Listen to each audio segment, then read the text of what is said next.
আপনারা কি কখনো ভূত বা পিশাচজনী লাভ করতে চান? যদি না চান তাহলে দয়া করে মাত্র একটি বার আমাদের এই ভিডিওটি শ্রবণ করুন। আগামীকাল শুভ কামদা একাদশী ব্রত। এই ব্রত পালন করার ফলে আমাদের কখনো আর ভূত বা পিশাচজনী কিন্তু লাভ করতে হবে না। শুধুমাত্র তাই নয়, ব্রহ্মহত্যাজনিত পাপ যদি আমরা কেউ করে থাকি সেটাও কিন্তু নিবৃত্ত হবে শুধুমাত্র এই একাদশী পালনের দ্বারা। আর যদি কেউ শ্রদ্ধাভক্তি সহকারে এই ভিডিওটি শুধুমাত্র শ্রবণ করেন, তারাও কিন্তু বাজপেয় যজ্ঞের ফল লাভ করতে পারেন। শুধু তাই নয়, আমাদের সমস্ত পাপ দূরীভূত হবে এই একাদশী ব্রত পালনের দ্বারা। আর আমরা যদি কেউ একাদশী ব্রত না করি, তাহলে আমাদের মাতৃহত্যা, ভ্রূণ হত্যা, পিতৃহত্যা নামক যত পাপ রয়েছে, অন্ন ভক্ষণের দ্বারা কিন্তু সমস্ত পাপ আমাদের গায়ে এসে পড়বে। এখন আমরা কি করব সেটা আমাদের উপর নির্ভরশীল। নমঃ বিষ্ণুপাদায় গৌরপৃষ্ঠায় ভূতলে শ্রীমতে ভক্তিবেদান্ত পদ্মনাভইতি নামিনে।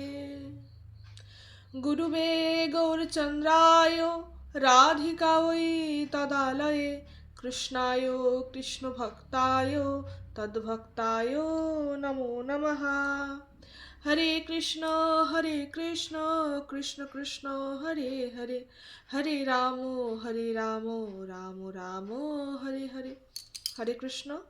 সকল সাধুগুরু বৈষ্ণবের চরণে দণ্ডবত প্রণাম। আমি সুপ্রিয়া দেবী দাসী। আমাদের একটি নতুন ভক্তিমূলক ভিডিওতে আপনাদের সকলকে স্বাগত। আজকের এই ভিডিওর মাধ্যমে আমরা জানব কামদা একাদশীর ব্রত মাহাত্ম্য কথা। এই একাদশী পালনের দ্বারা আমরা কি ফল পেতে পারি এবং পালন না করলে আমরা কি দুর্ভোগেও পড়তে পারি। তো আসুন ভিডিওটি শুরু করা যাক। কামদা একাদশীর ব্রত মাহাত্ম্য কথা। মহারাজ যুধিষ্ঠির বললেন, হে বাসুদেব, আপনাকে নমস্কার। চৈত্র মাসের শুক্লাপক্ষীয় একাদশীর মহিমা কি, তাহা আমার নিকট বর্ণন করুন। তদুত্তরে ভগবান শ্রীকৃষ্ণ বললেন, হে মহারাজ যুধিষ্ঠির, এই একাদশী সম্বন্ধে পুরাতন এক বিচিত্র কাহিনী রয়েছে। আমি তাহা বর্ণন করিতেছি, আপনি এক মনে শ্রবণ করুন। এই একাদশী সম্বন্ধে ঋষি বশিষ্ঠ মহারাজ দিলীপের নিকট যাহা যাহা বর্ণন করেছিলেন, আমি তাহাই বর্ণনা করছি, আপনি শ্রবণ করুন। ঋষি বশিষ্ঠ বললেন, চৈত্র মাসের শুক্লাপক্ষীয় একাদশীর নাম কামদা। এই তিথি পুণ্যতমা এবং পাপরূপ কাষ্ঠসমূহের দগ্ধকারী, অর্থাৎ এই ব্রত পালন করলে সমস্ত পাপ বিনাশ হয়ে যায়। পূর্বকালে মনোরম নাগপুরে সুবর্ণ নির্মিত গৃহে মহাবিষধর নাগগণ বসবাস করত। তাহাদের রাজা ছিলেন পুণ্ডরীক। গান্ধর্ব, কিন্নর, অপ্সরা দ্বারা সেবিত সেই নাগপুরে অপ্সরা শ্রেষ্ঠ ললিত এবং ললিতা স্বামী স্ত্রীরূপে ধনধান্যে পূর্ণ এক গৃহে বসবাস করতেন।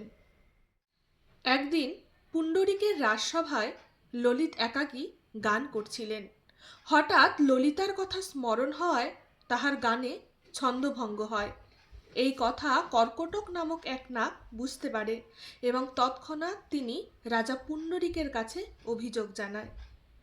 ক্রোধ ভরে ললিতকে তখন রাজা অভিশাপ দেয়, হে কামাতুর ললিত, তুমি রাক্ষস হও। সাপের প্রভাবে ললিত তৎক্ষণাৎ রাক্ষস মূর্তি ধারণ করল।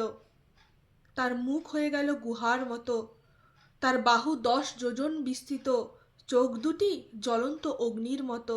এইরূপ রাক্ষস মূর্তি ধারণ করিয়া জঙ্গলে প্রবেশ করিলেন।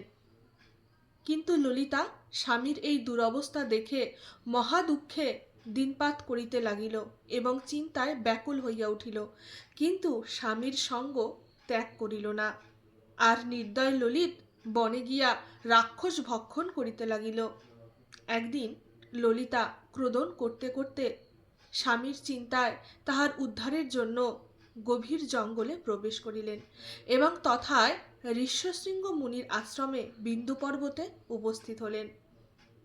ঋষির কাছে গেলেন এবং তাহার চরণে তার সমস্ত দুঃখের কথা বর্ণন করিলেন। তদুত্তরে ঋষি বলিলেন, হে সুন্দরী, তুমি কে, কার কন্যা, কোথা থেকে এসেছ? তদুত্তরে ললিতা বলিল, হে ঋষিবর, আমি বীরধন্যা নামক গান্ধর্বের কন্যা। আমার নাম ললিতা। আমার স্বামীর পিশাচত্ব দূর হোক এই কামনায় আমি এখানে উপস্থিত হয়েছি। তখন ঋষি বললেন, চৈত্র মাসের শুক্লপক্ষীয় কামদা একাদশী ব্রত যদি তুমি যথাবিধি পালন করো এবং সেই ব্রতের পুণ্যফল তোমার স্বামীকে দান করো, তাহলে তার পিশাচত্ব দূরীভূত হবে। মুনির বাক্য শ্রবণ করিয়া আনন্দপূর্বক ললিতা কামদা একাদশীর ব্রত যথাবিধি পালন করলেন এবং ব্রাহ্মণ এবং বাসুদেবের কাছে প্রার্থনা করিলেন তাহার স্বামীর যেন পিশাচত্ব দূর হোক। তৎক্ষণাৎ ললিত পাপমুক্ত হইল এবং পুনরায় গান্ধর্ব দেহ লাভ করিল। অলঙ্কারিদি যারা ভূষিত হইল এবং ললিতার সহিত মিলন হইল এবং বিমানে আরোহণপূর্বক তাদের গান্ধর্ব স্থানে অর্থাৎ গান্ধর্ব দেশে গমন করিল। এই কামদা একাদশী ব্রত সকলেরই কর্তব্য। এই কামদা একাদশী ব্রত পালনের দ্বারা পিশাচত্ব দূরীভূত হয় এবং সর্বপাপ বিনাশ হয়। যদি কেউ শ্রদ্ধাভক্তি সহকারে এই একাদশী মাহাত্ম্য কথা পাঠ কিংবা শ্রবণ করেন, তাহার বাজপেয় যজ্ঞের ফল লাভ হয় এবং এই একাদশীর পালনের দ্বারা কিন্তু ব্রহ্মহত্যা জনিত পাপও দূরীভূত হয়। তাই আমাদের সকলের কাছে নিবেদন, এই কামদা একাদশী ব্রত সকলেই পালন করবেন। কামদা একাদশীর পালনের সময় হলো পরদিন অর্থাৎ সোমবার সকাল 7:38-এর মধ্যে। এটা কিন্তু বিশেষ গুরুত্বপূর্ণ। সূর্য উদিত হওয়ার পর থেকে 7:38-এর মধ্যেই কিন্তু সকলকে পালন করতে হবে। এই ভিডিওটা যদি আপনাদের বিন্দুমাত্র ভালো লেগে থাকে তাহলে সকলেই একটা লাইক করবেন, কমেন্ট করবেন আর আমাদের এই ফেসবুক পেজটিকে অবশ্যই সকলে ফলো করবেন। যারা ইউটিউব থেকে দেখছেন তাদেরকে সাবস্ক্রাইব করে দেওয়ার অনুরোধ রইল। সকলে ভালো থাকবেন, সুস্থ থাকবেন। হরে কৃষ্ণ, হরি বল।